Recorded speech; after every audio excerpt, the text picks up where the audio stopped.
Hallo ihr liebe Leute, hier ist wieder der Yankee mit Let's Play Secret of Mana auf Pelzig. Hier habe ich gespeichert, hier hat er mich wieder rausgeworfen. Ich bin zwar nicht unmittelbar da, wo ich hin wollte, aber das passt schon. Also die paar Schritte hat er uns jetzt vorweggenommen. So what? Ja, in Thoras Schloss, jetzt nachdem wir den Schmusekater gekillt haben, sieht es doch relativ gesittet aus. Keine bösartige Viecher mehr drin.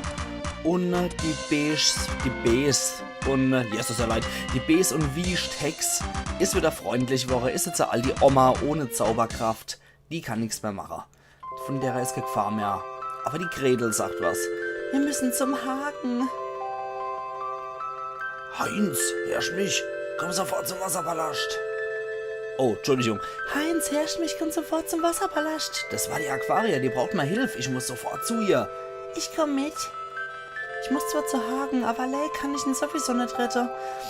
Wir können ihn ja zusammen befreien, nachdem wir bei Aquaria waren.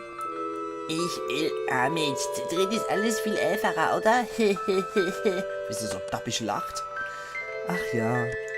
Und diese Schleimermucke noch dazu. Oh je. Steht Sarah.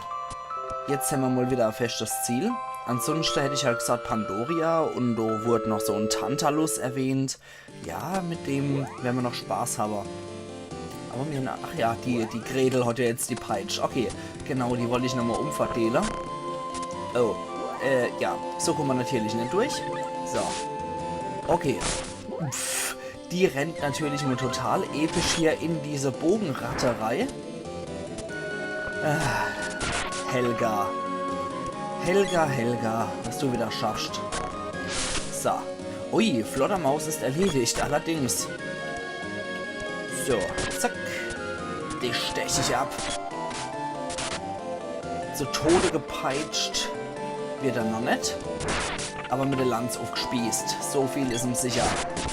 Oh, der hat 8 zweimal was abgekriegt. Gute Pilzi. Und jetzt ist er geplatzt. So, bis einer weint. Zack. Ich liebe es, Fledermäuse zum Platzen zu bringen. So, die Gretel wieder total schön in der Ecke hängen geblieben. Also diese KI, die ist wirklich ziemlich dämlich. Kra hat ja auch mal kommentiert, dass bei der ursprünglichen Version, weil es sehr hektisch erschienen ist, dass die KI doch noch etwas dämlicher war. Das kann ich mir schwer vorstellen. Oh nee, noch voll in die Kurare-Dornerei gerannt. So, zack. Gretel, ich brauche nur kurz dein Peitsch, wie das klingt. Da muss man nur zum Pfosten gegenüber, dann positionieren die sich so und zack. Das ist dann die Animation. Peng. Jetzt können wir dort hier, wo wir sonst, rausgekonnt haben. Zwar hier beim Wasserpalast direkt. Schon die Abkürzung natürlich vom Spiel her vorgesehen, dass man dann so schön abkürzen können. So, jetzt gehen wir mal hoch. Gucken, was die Wasserhex von uns will. Ups, das wollte ich doch gar nicht. Das wollte ich alles doch gar nicht. Halt scheiße. So, mit der Steuerung muss ich mich auch wieder zurechtfinden. Ich habe schon etwas länger nämlich gespielt jetzt. Und ja, da muss man sich erstmal wieder dran gewöhnen. Zack, zack. Und hoch. Was will sie dann von uns, die alte Nymph? So, was auch dann? Ich gebe dir Kraft. Das Spiel speichere. Das würde ich auch gerne von einem Priester oder von einer Priesterin gefragt werden. Froschta, die Patronin vom Wasser, lebt in einer Höhle hinterm Wasserfall, rechts zu dem Palast. Du musst unbedingt zu ihr. Siegel zu dem Palast scheint zu brechen und sie ist in großer Gefahr. Na, wenn du das sagst, dann machen wir das dann mal. Am Anfang habe ich auch Aquaria mit Frosta verwechselt. Man muss dazu sagen, bei Secret of Mana ist es halt so, dass diese Elementpaläste immer eine Priesterin haben und einen Patron. Und der Patron ist die magische Kreatur, würde ich sagen, die dann Magie verleihen kann. Und unsere 2 Mädels, jetzt sind nachher die Gegner, schön. Unsere 2 Mädels sind dann zu entsprechender Magie fähig. Die Gretel, die kann dann die Unterstützungszauber von dem jeweiligen von dem jeweiligen Patron kann die dann die defensive Zauber und die Heilzauber zum Beispiel dann, während die Koboldin in der Lage ist, die Agriszauber zu sprechen. Rotzpiranha, Alter. Ich erinnere mich noch früher, da hat es einen schönen Spieleberater gegeben. Da waren dann am Schluss die Gegner aufgelistet mit ihren Trefferpunkten und was sie so können. Ach ja, schön. Ich habe das Zeug bestimmt noch irgendwo liegen, aber ich weiß nicht mehr wo. Oh nee, die Viecher. Was zum... das sind so ganz besonders große Freunde von mir. Und die sind zuerst in der Form und dann verändern sie sich noch einmal. Ja, das sind ganz besonders große Freunde von mir, die Viecher. Die liebe ich ja ohne Ende. Hier fungiert es noch als Zwischenboss. In spätere Kämpfe sind die noch nicht einmal mehr normale Gegner, sondern eher so Gammelgegner.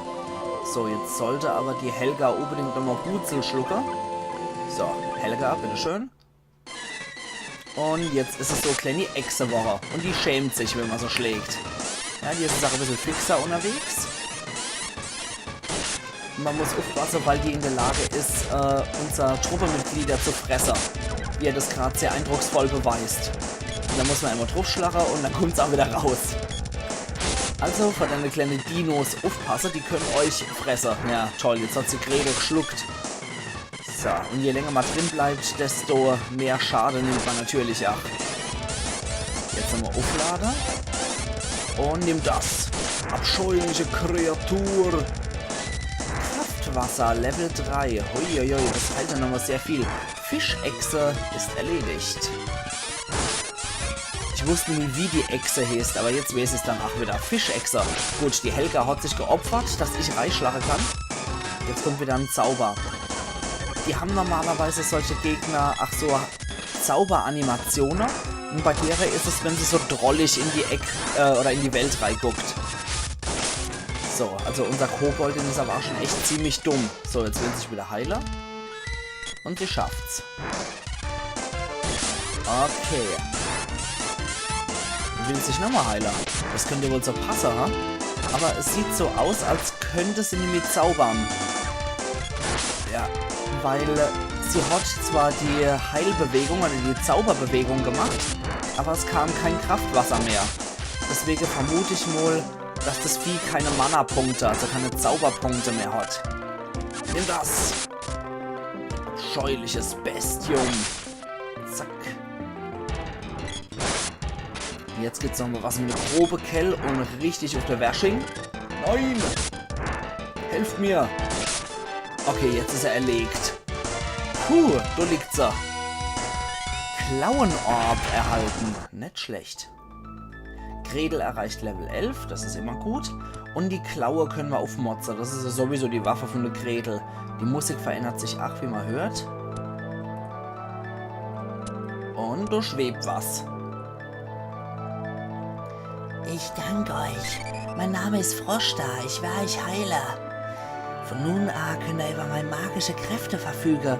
Gretel kann man Heil- und Verteidigungsmagie benutzen.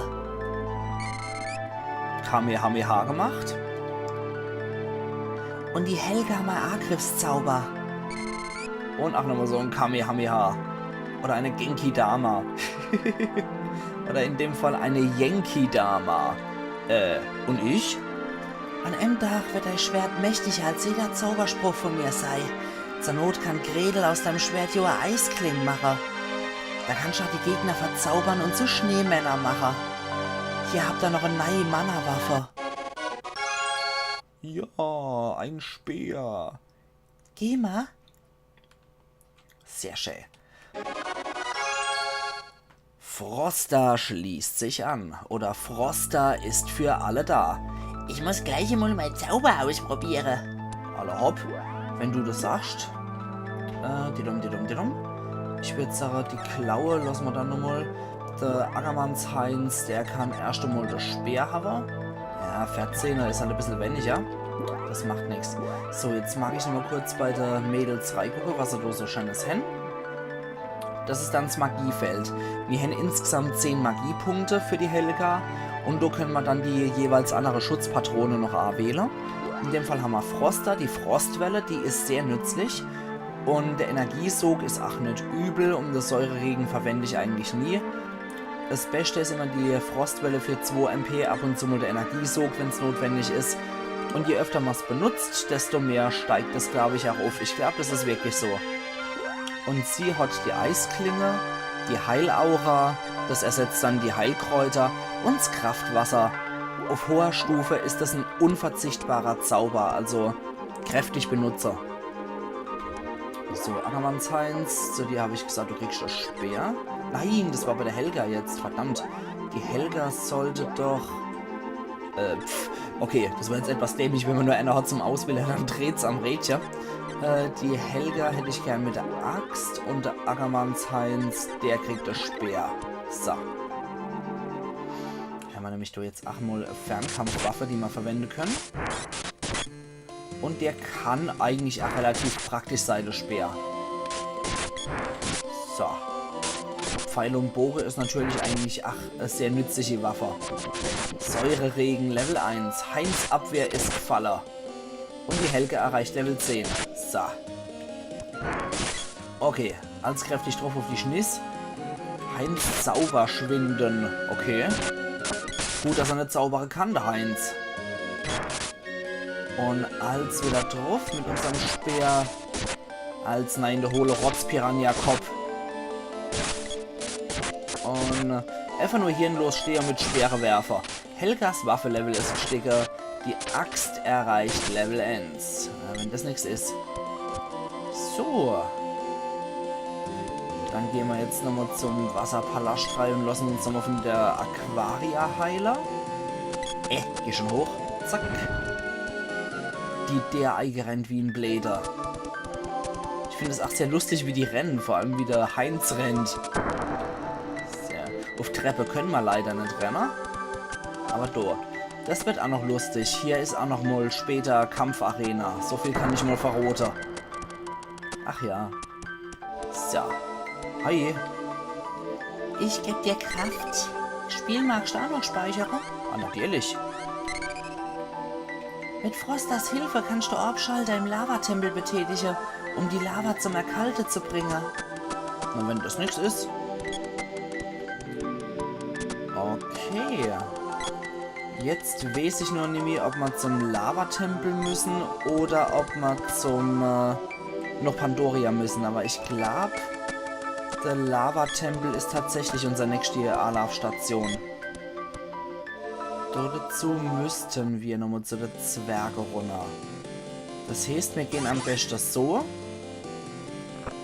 Und gehen da über die Abkürzung. Und gehen dann nochmal durch den Hexewald zum Elfenteich. Und von dort aus müsste es dann wieder mit der Abkürzung noch ohne gehen. So. Ups, das war kurz vorm Ziel abgeschmiert.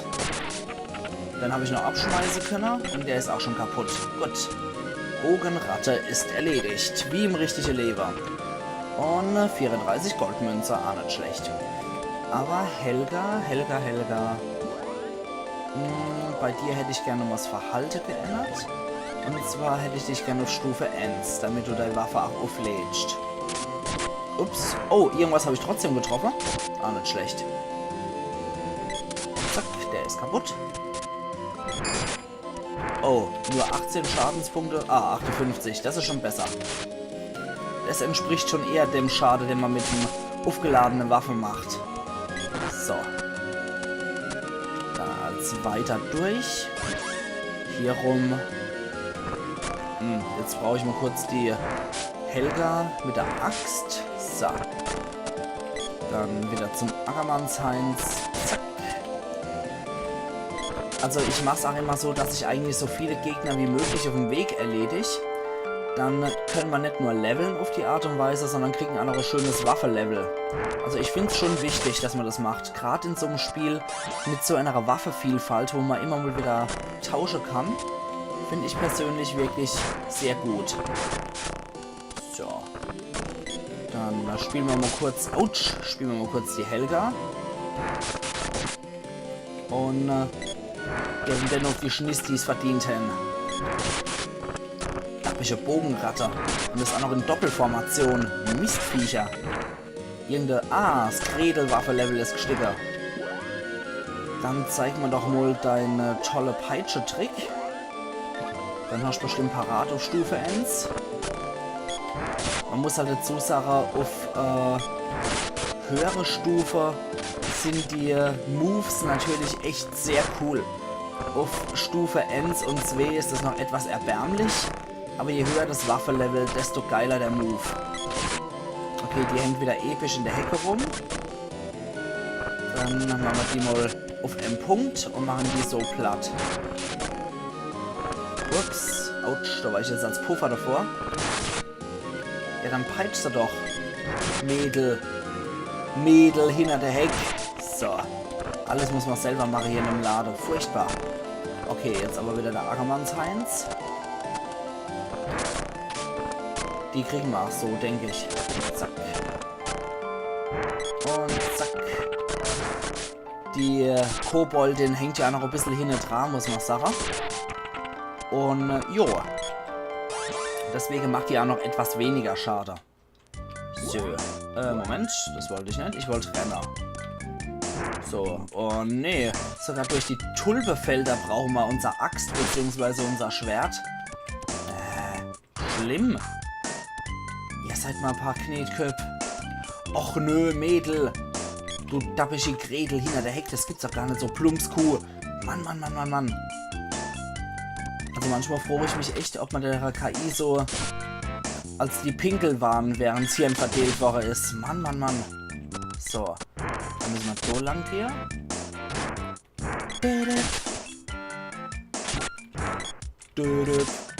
So. Okay, also ist kaputt. So. Jetzt du noch, du Vesperino. Und drauf. Und das Wetter. Jetzt ist er hinüber. Ach, Koboldin. Also das ist halt etwas lästig, wenn man darauf angewiesen ist, dass die KI nicht so weit vom Hauptcharakter entfernt ist. Schon ziemlich lästig. So. Und weiter geht's. Dab, dab, babab. Babab. Herrlich. Und... Ah, ich muss auch noch dazu sagen. Das muss ich dann wahrscheinlich in der nächsten Episode nachreichen. Kra hat ja auch nochmal erwähnt, dass die Mana-Helden hier, die drei, tatsächlich auch wirklich Eigenname haben. Das wusste ich aber nicht. Hatte ich nicht auf dem Schirm, dass die wirklich Eigenname haben. Und muss ich nochmal nachgucken, die werde ich aber auf jeden Fall in der nächsten Episode nachreichen. Einfach weil ich es interessant finde und ihnen eigentlich die Namen geben hätte, wenn ich sie gewusst hätte, wie sie heißen. Na, hätte ich vielleicht ein bisschen vorher recherchieren sollen. Ah, und Heinsens Waffenlevel ist noch gestickert. Der Speer erreicht Stufe 1. Perfekt. Unser Speicherkater ist jetzt hier zwar Nimi, aber im Zwergedorf und können wir speichern. Und bei der Gelegenheit, Berti. Wenn die Waffen erneuert wäre. Also ich würde sagen, mit Boomerang, das haben wir nämlich um Schmusekater kriegt. Das ist jetzt ein Echsenteller. Und die Klaue ist jetzt der Insektenklaue. Okay, also mit Tiere scheint es zu haben für diese Sekundärwaffe. Du kriegst jetzt nämlich, nachdem du Waffe Level 1 hast, kriegst du wieder deine Klaue. Die ist jetzt eine Insektenklaue. Und du kriegst deinen Boomerang zurück als Echsenteller. Herzlichen Glückwunsch. Sieht aber auch cool aus, wie so Stachelrad. So. Jetzt gehen wir erstmal durch und speichern hier an der Stelle. So. Der Dancing Dwarf, der wartet schon auf uns. Aber für 15 Goldmünze will ich nicht schlafen hier. Trotzdem mag ich den Spielstand speichern. Gut. Und dann die Sache, liebe Leute. Ich mache an der Stelle hier meinen Cut. Und wir sehen uns morgen dann zu Let's Play Secret of Mana auf Pelzig. Also machen's gut und bis morgen. Euer Yankee.